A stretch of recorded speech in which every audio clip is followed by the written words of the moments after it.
On est de retour sur la partie LBS Show du salon Métronome, donc consacrée à la géolocalisation. On va faire le tour des entreprises et des exemples concrets que l'on peut avoir sur ce salon. Vous êtes spécialisé dans la géolocalisation indoor.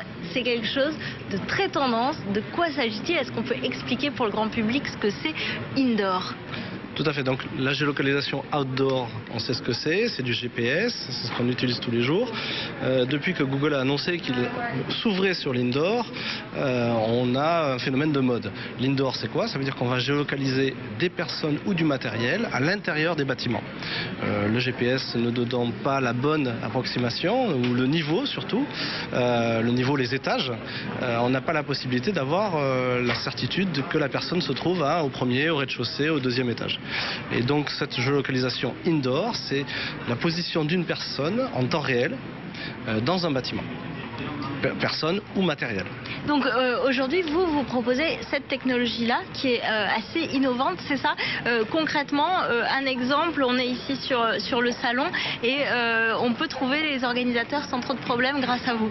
Voilà, donc nous avons proposé de géolocaliser les organisateurs en temps réel, de façon à pouvoir leur poser des questions ou avoir le bon interlocuteur au bon moment. Comment ça marche? Donc ça veut dire qu'ils ont une petite balise, une petite puce sur eux qui leur permet d'être géolocalisés en temps réel et donc géolocalisés par rapport au plan. Et donc à savoir s'ils sont situés sur tel et tel stand et donc pouvoir aller directement leur parler.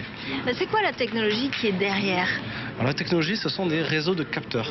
Un réseau de capteurs, ça veut dire qu'on va mettre des balises dans le bâtiment. Donc on va mettre au moins 4 balises dans chaque coin du bâtiment, espacé de 20 mètres. On peut couvrir des bâtiments assez importants. Et à partir de ces balises, on va pouvoir faire comme le GPS. C'est une triangulation, donc on va faire comme le GPS, on va savoir où se trouvent l'émetteur. Donc on est presque dans les films, là, c'est assez sympa. Vous vous intéressez à l'outdoor, donc on retourne dehors.